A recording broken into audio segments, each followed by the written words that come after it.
नमस्कार. रेखाच रेसिपी या माझ्या चॅनलमध्ये तुमचं मनापासून खूप खूप स्वागत आहे. तर आज बनवते आहे मेथीचे पराठे. चला तर मग कसे बनवले बघूया. सर्वप्रथम मी गव्हाचे पीठ 1 वाटी, ज्वारीचे पीठ अर्धी वाटी आणि 2 चमचे बेसन घेतलेले आहे.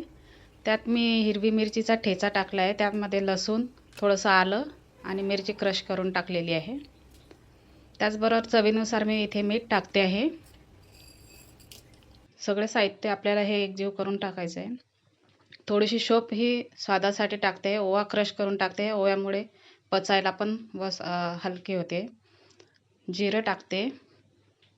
थोडीशी धना पावडर टाकते. अर्धा चमचा हळद टाकते. हिंग टाकते मी. आणि ही मेथी मी बारीक चिरून धुवून स्वच्छ यात टाकते. आता हे आपण थोडं थोडं पाणी टाकून याचं घट्टसर असा गोळा बनवून घ्यायचा आहे. आपण चपातीचे पीठ मळतो अगदी सेम तसाच भिजवायचा आहे गोळा.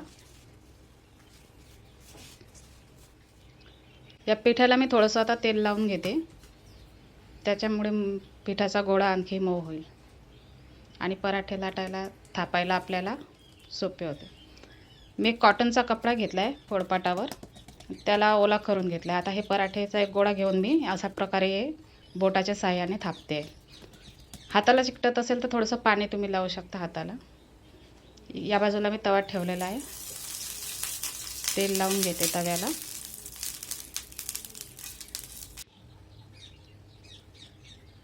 अशा प्रकारे जर हे होल केले तर त्याच्याने रुचकर होण्यास मदत होतो पराठा.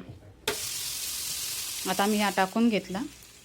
आता याच्यावरती आपल्याला थोडं थोडं तेल टाकायचं जेणेकरून तो असा खरपूस होईल.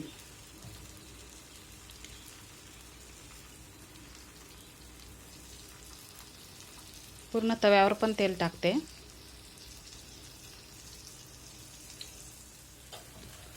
चांगला खरपूस होईपर्यंत याला भाजू द्यायचा आहे.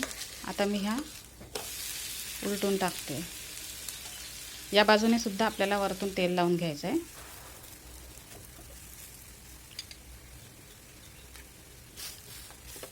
आलटून पलटून चांगला खरपूस भाजून घ्यायचा पराठा. तुम्ही याला पराठा म्हणा, धपाटा म्हणा, काहीही म्हणू शकता. हा मी प्लेटमध्ये आता काढून घेते. मस्त खरपूस भाजला आहे.